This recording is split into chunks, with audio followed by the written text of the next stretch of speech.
Ladies and gentlemen, welcome back once again to Samuel Adams Returns. Those Anti-Federalists did get it absolutely correct, and this is Tom Navolis, your host.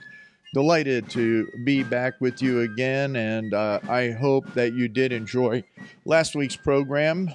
We had a lot going on, so I did a rerun. And for those in the other markets, that are out there, especially out in St. Louis. I'm sure that that was obviously new to you. But with that, today we have a number of items that we can always talk about. And I really wanted to focus on a perspective and going back to the founder's intent and perspective in relationship to the court. And as you note, if you go to samueladamsreturns.net, that I called this program the Courts Destroying the Constitution and the Republic. Now, you can look in the references or at samueladamsreturns.net and go into the search and just type in courts, or you can type in Robert Yates, or you can type in Brutus. And you'll see that I've done a number of programs that discuss how, especially Robert Yates, writing as Brutus, that anti-federalist, who was at the convention. And he was, just as a reminder, he was the lead person for the New York delegation. Hamilton was not. Hamilton was there, once again, because he was so closely related to Washington, to George Washington, as well as he had a lot of, good things to write and say, except that he wanted to have a consolidated government. And Yates saw that. That's why Yates, one of the many reasons, I should say, that Yates pulled the New York delegation out of the Constitutional Convention before it was ratified. Well, before it actually made it out of convention to the states for ratification. Let me be clear on that. Now, what I want to deal with specifically today, and try and keep it within the context of what's going on in our modern courts. We have seen over the course of especially the last 80 to 100 years, where what was predicted by Robert Yates, being known as Brutus, is fundamentally, predictably right on mark. In other words, Brutus predicted that the courts would be that, because of its independency, which it should be, has taken and become that other element of legislating, that other element of taking and administering the law instead of reviewing laws passed by Congress or actions that were done within the administrative branch that would have violated the Constitution. But instead, we have seen so many instances that the court does not go back, and justices and judges and attorneys do not go back to even the basics of the writings of Joseph Story. The theories on the judiciary have taken such left turns, especially at Columbia Law, at Harvard, at Yale, that they no longer hold to any foundational principles except for just a minute number of professors that are then, they're just picked on all the time, or they're discounted, or else if they do, then the majority of all of the others just hammer on them.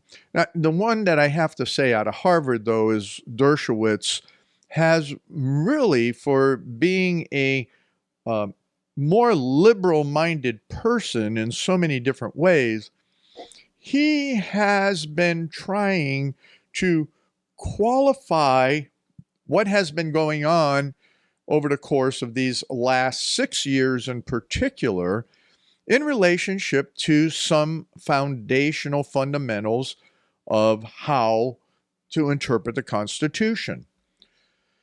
So let me break down the segments for you real quick, and then we're going to jump into, especially in the first segment, before it gets away from me, as it usually does.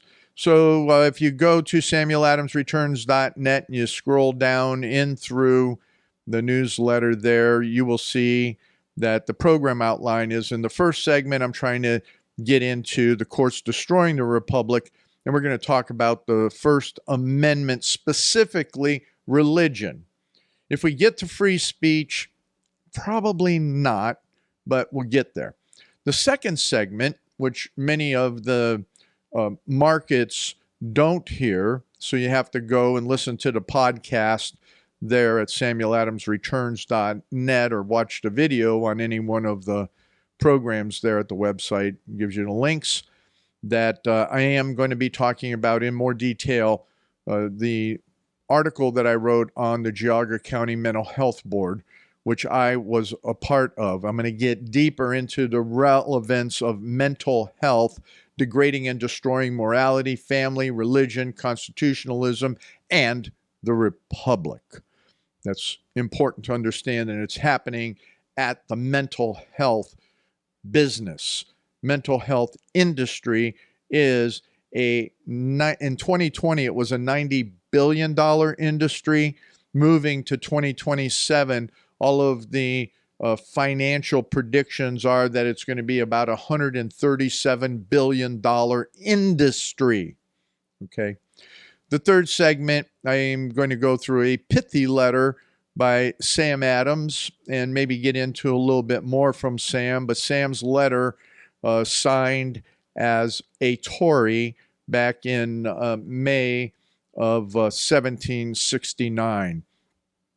So with that, I want to take you into the references, again, that you can get at the newsletter, and go through the whole idea of the First Amendment and the courts, and that portion of the First Amendment that is specific around religion.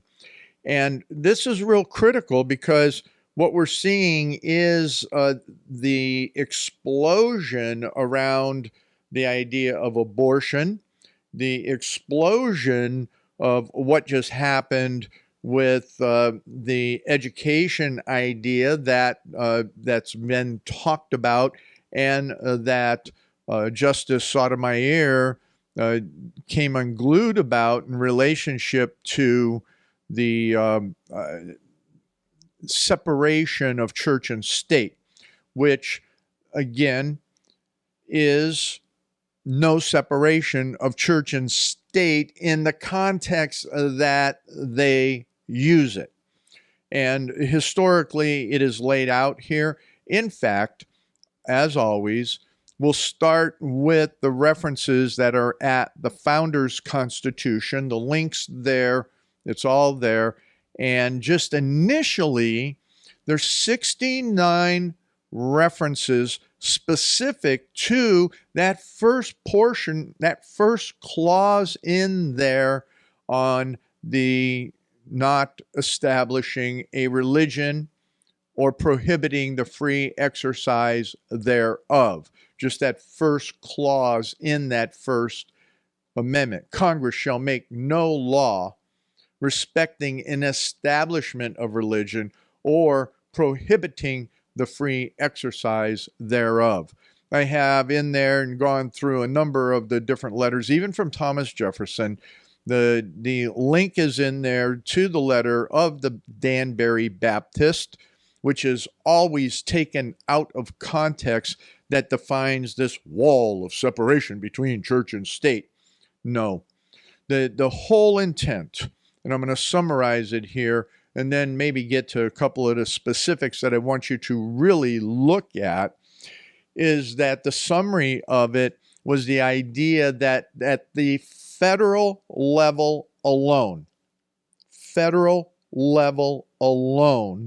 there would be no national religion. But that did not mean that the states could not determine, even if they chose to, which many of the early states of the 13 colonies had specific denominations that they brought and claimed would be the state denomination. But going back, and not belaboring that, going back to the fundamental agreements all the way back to 1639, 1669, 1649, yes, I'm out of the calendar order, as well as others in the 1600s, the idea was that you couldn't hold office unless you declared your belief in God, and even more specifically in the Christian religion. In some of the states, you couldn't even own property unless you take and declared your belief in God. And in some of the states, it was Trinitarianism. You had to believe in the Christian God, Father, Son, and Holy Spirit to serve in office.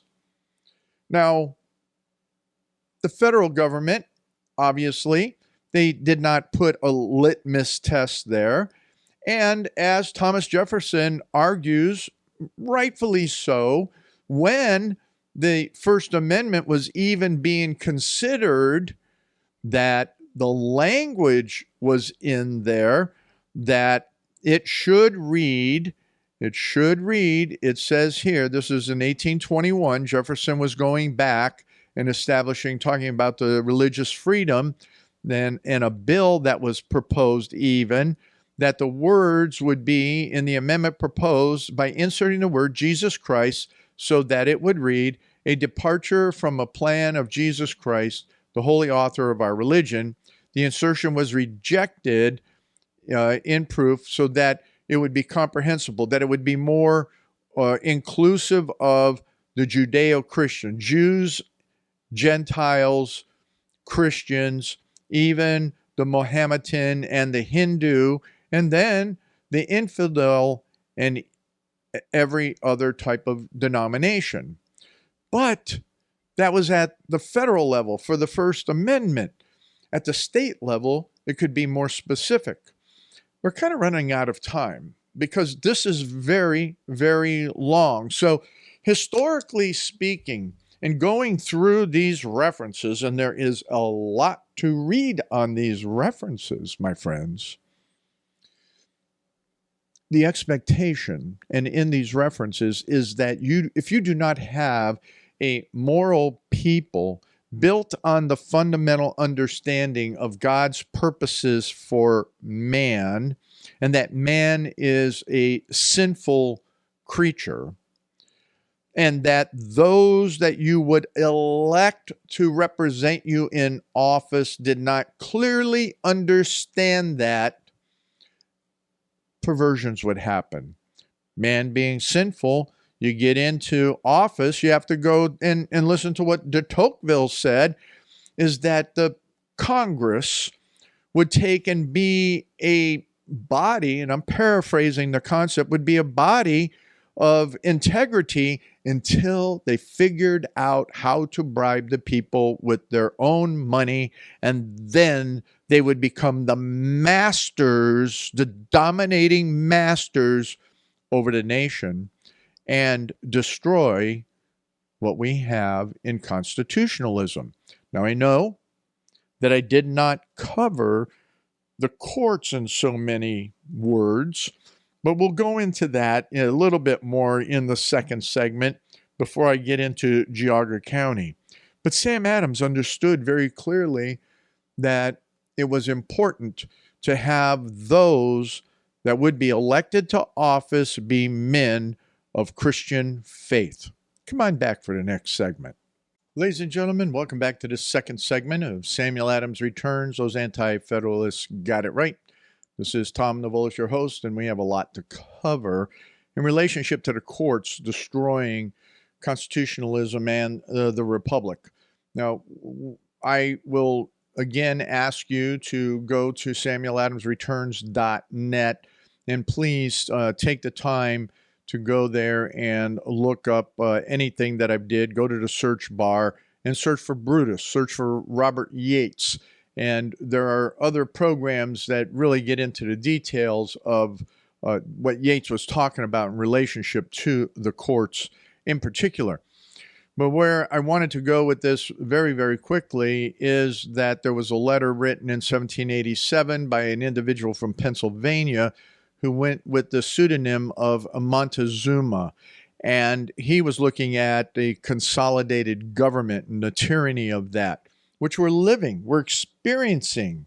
So October 17th, 1787, he was writing about that and looking at what would happen in society, what would happen if we take and we brought the government to a certain specific, what would happen if all the different offices that would be developed in the new Constitution came to fruition and started spilling over. He was looking at the bureaucracies.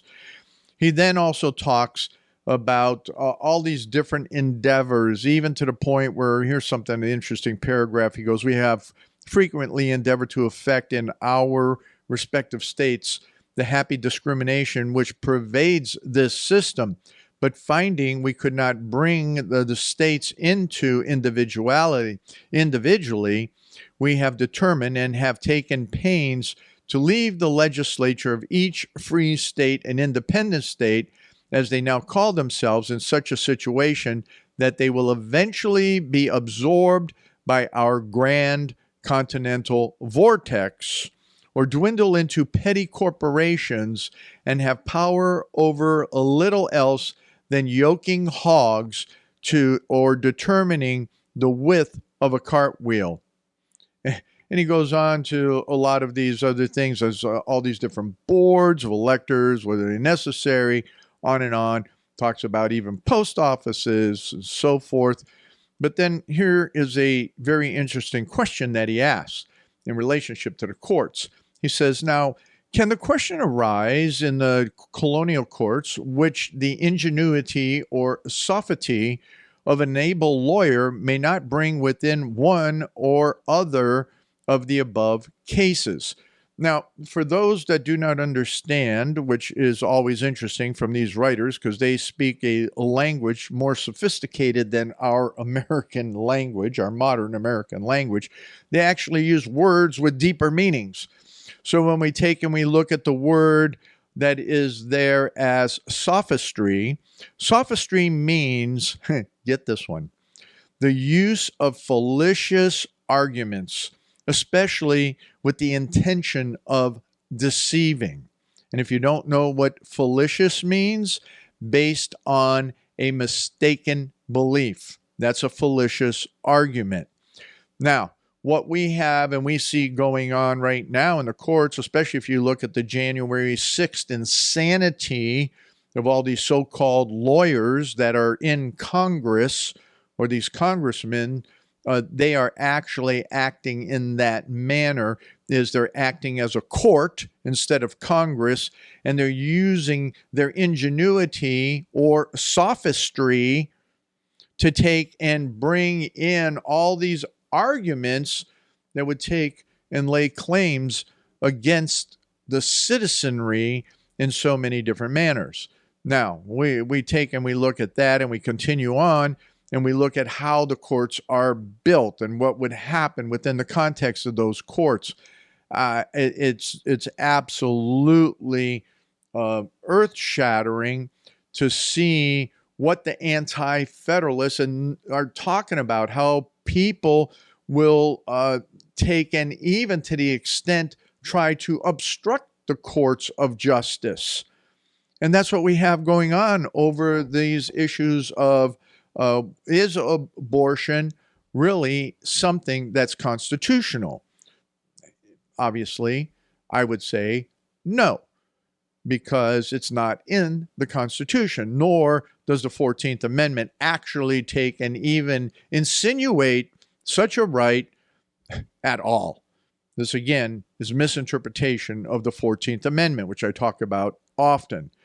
You go with the expense of government, the expense of the courts, and what we have, and all these rotational things with the courts right now.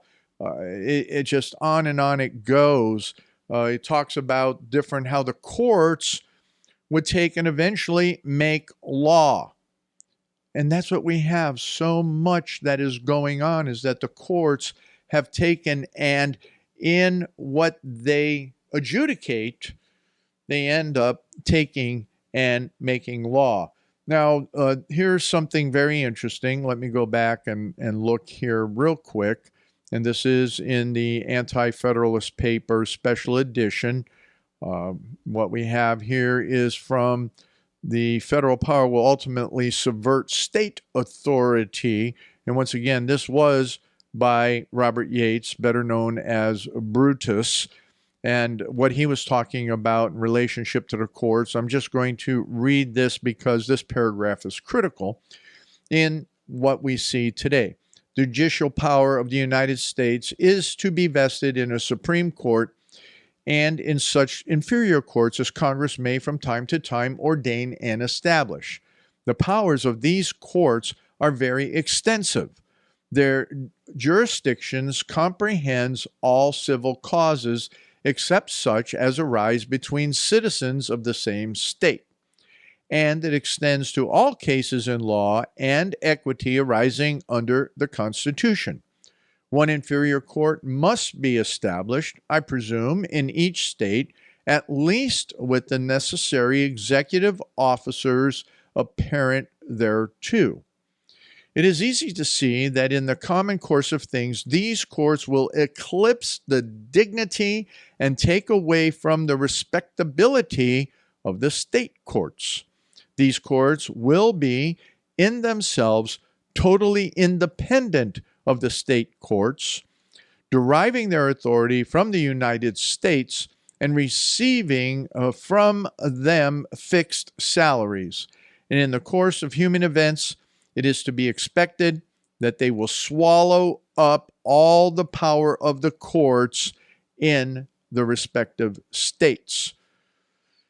Now, we're not seeing that except in so many places where when people don't like, or entities or groups that can find standing don't like what's going on in the state, then they take it to the federal court, and then they use sophistry to take an attempt to change the decisions of what's going on in the republic.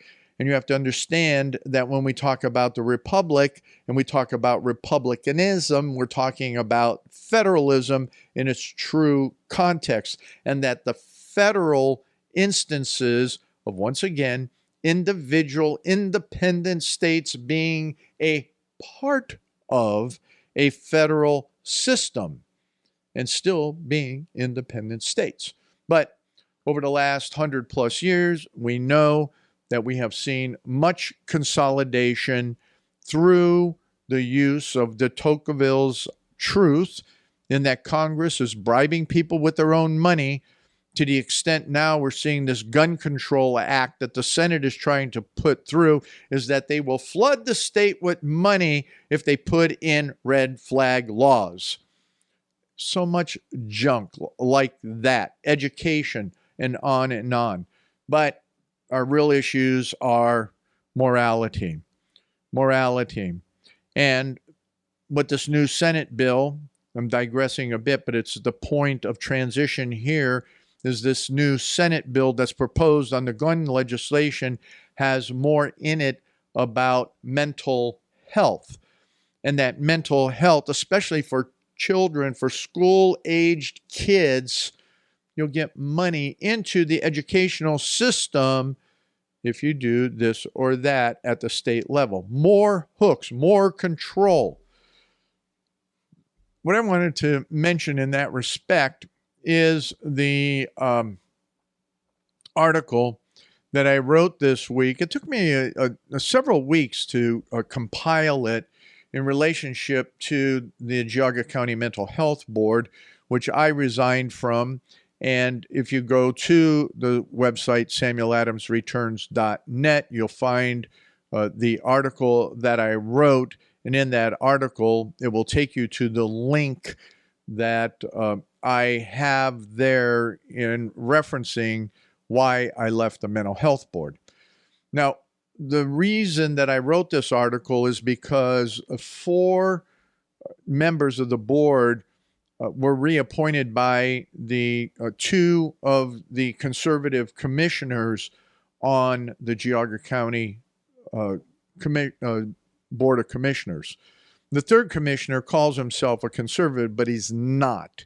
He is a big government and supports left-leaning ideas, all the way from environmentalism, so on and so forth.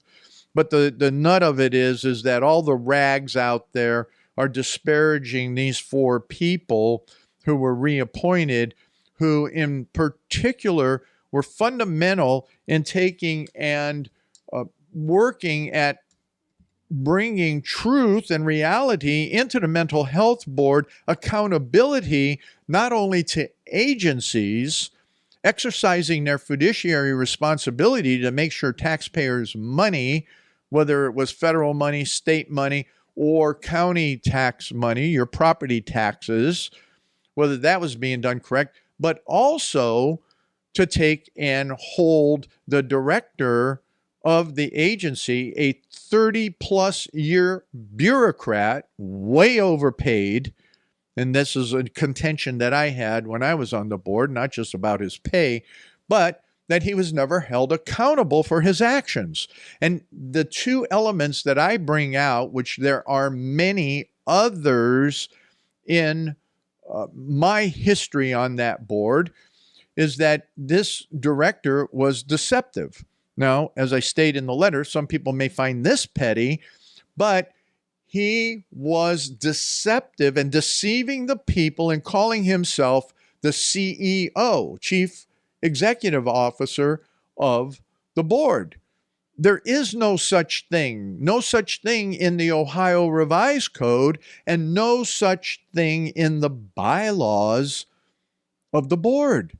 No such thing as a CEO, Chief Executive Officer. No, the codified member that is hired by the board to do daily activities is called a director.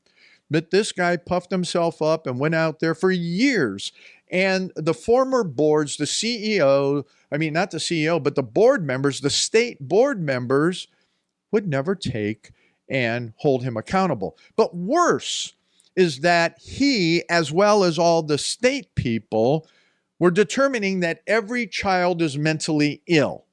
Understand? Every child. So he counted in the total people being served by the Mental Health Board, every school, every school district, and every child there, because of the potentials of them being mentally ill, and that a number of the different agencies that are hired to serve the county are taking and servicing a number of these different schools. That's deception. That's deception. He did that for raising tax money, for bond issues, for levy purposes, and so much more. And then when there were more of us that were looking at accountability that came onto the board, and we're going to have to cross into the 3rd segment on this because it is something that I think is critical to continue a conversation with, he would take and stonewall the county board members in so many different ways. He would not give us data. He would take and make excuses. He, with the state board members, would take and make sure the agenda was so full with other items that you could never go back to old business in what it needed to be. And he would exclude different areas out of the minutes. There's a lot more.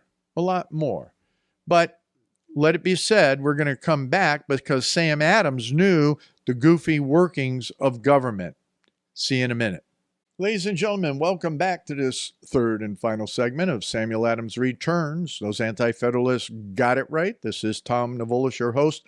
And I would ask you to go to the website, if you would, please. And if you're finding any value in this programming, I would hope that you would take the time to contribute something and just hit that donate button, that contribution button there at the website. That would be very helpful, especially you folks out there in the St. Louis market. That would be really helpful because I'll be honest with you, I'm taking and doing my 6-month assessment. And as we go through this, the honest answer is I'm not one to spend money that I don't have. That's called fiduciary responsibility. And I talked about that in the last segment in respect to the mental health board here in Geauga County. But the fact of the matter is that if we do not have sufficient funds to stay on the Wilkins network, we won't do it.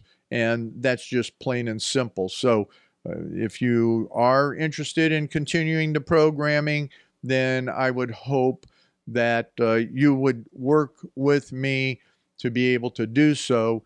Otherwise, as a fiscally responsible person, I just will not take and put the Samuel Adams programming in debt in any manner whatsoever. So with that, let me continue about the mental health confusion at the Geauga County Board of Mental Health. I'm not going to go back on what I talked about in the second segment, but let me bring it up to this point right now.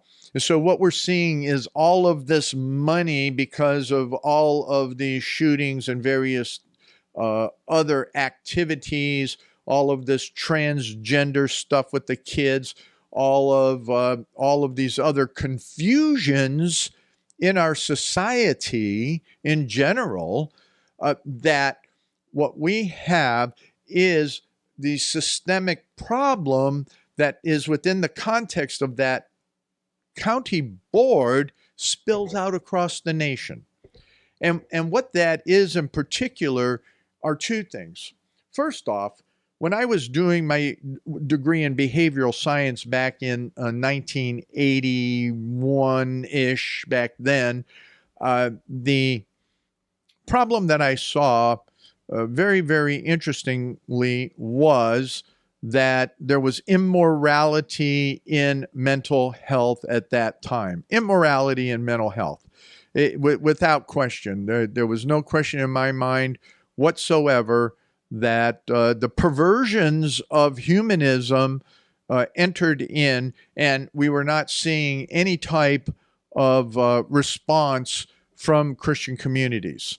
The churches were letting the whole area of mental health being taken over by government.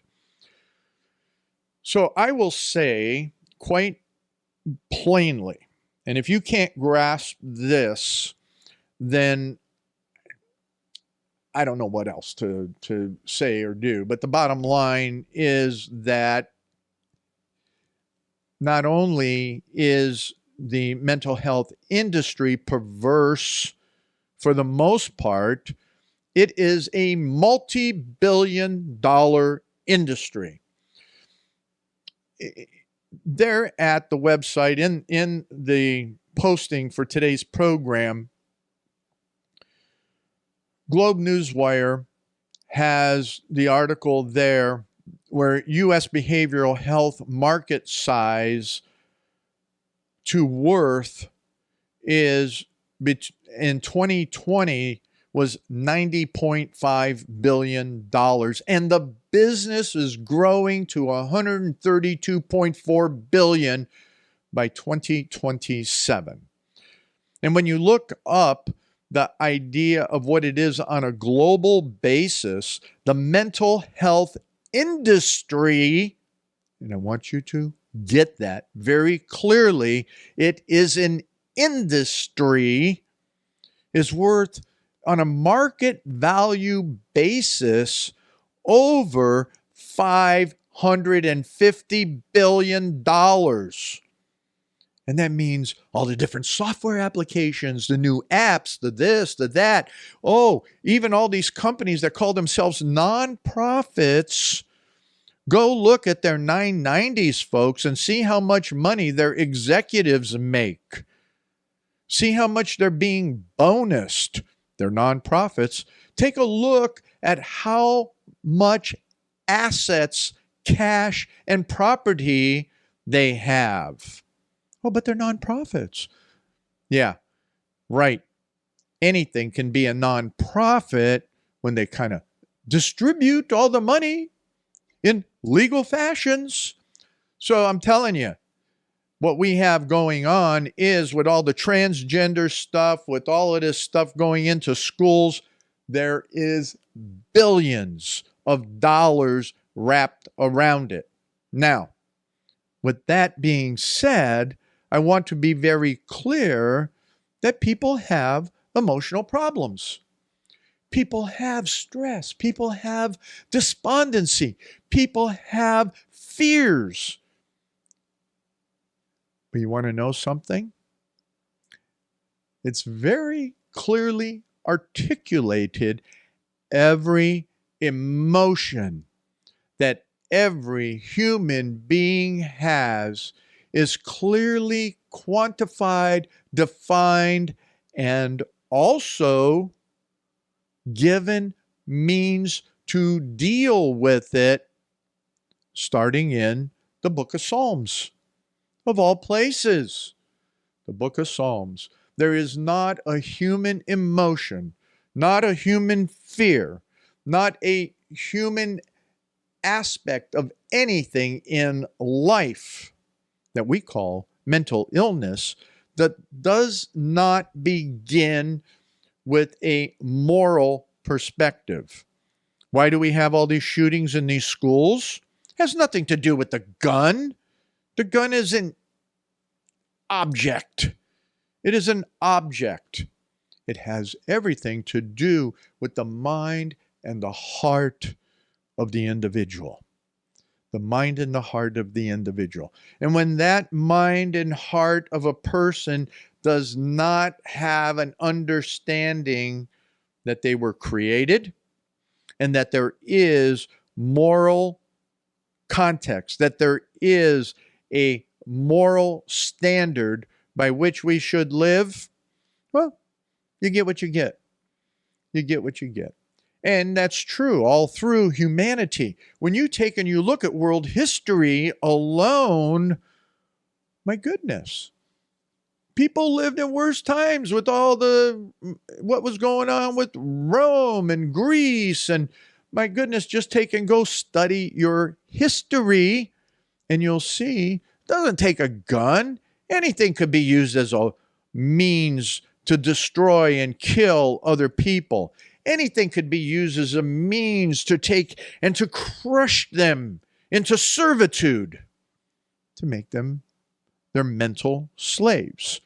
You see, and that's what's going on in these mental health arenas, in these mental health industries. There's so much money to be made that they would rather go down the path of this mental health psychobabble instead of taking and looking at the foundational moralities that made our nation great.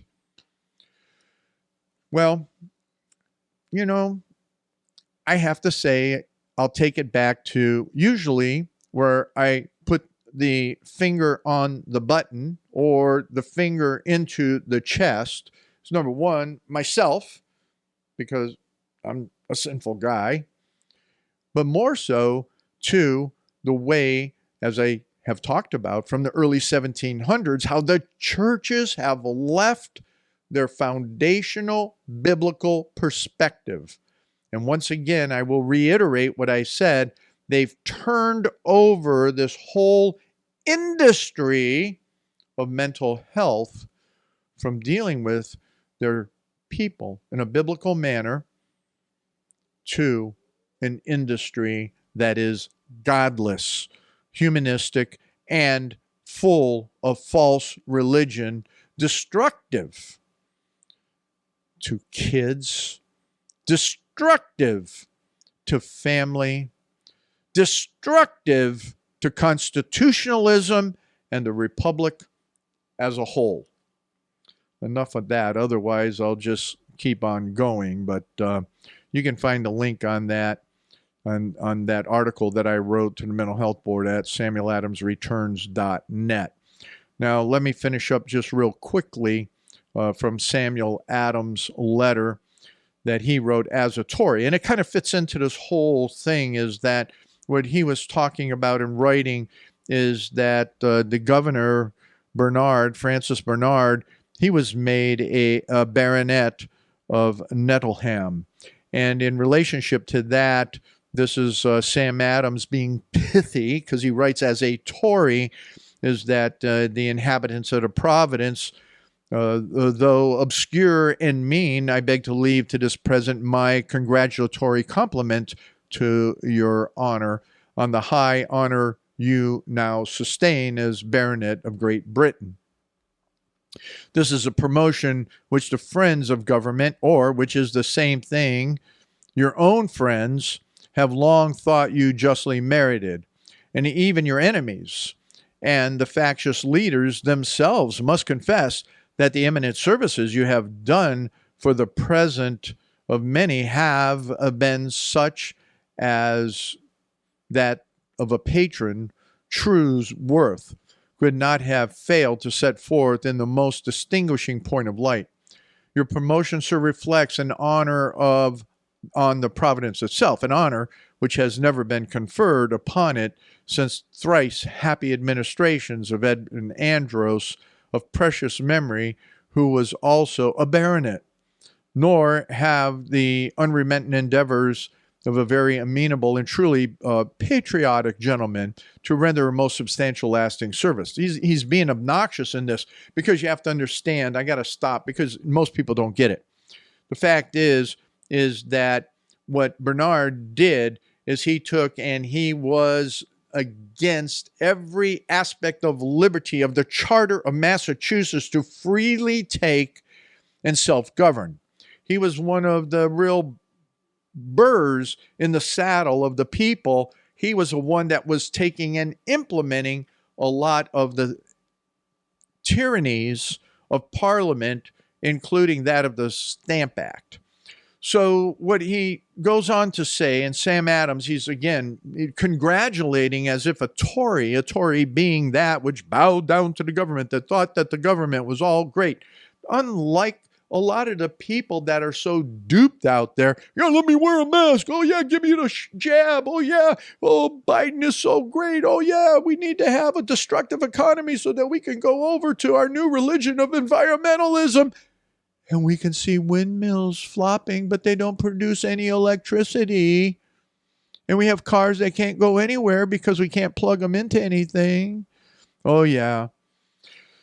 Well, he talks about the rights, and what he talks about is the idea here and the tenderness which you have ever remarkably felt for their civil rights, that being of the people, as well as their religion, will not admit the least room to question, but that the influence you have evidently employed with success to introduce military power and the pains you took to get them quartered in the body of the town.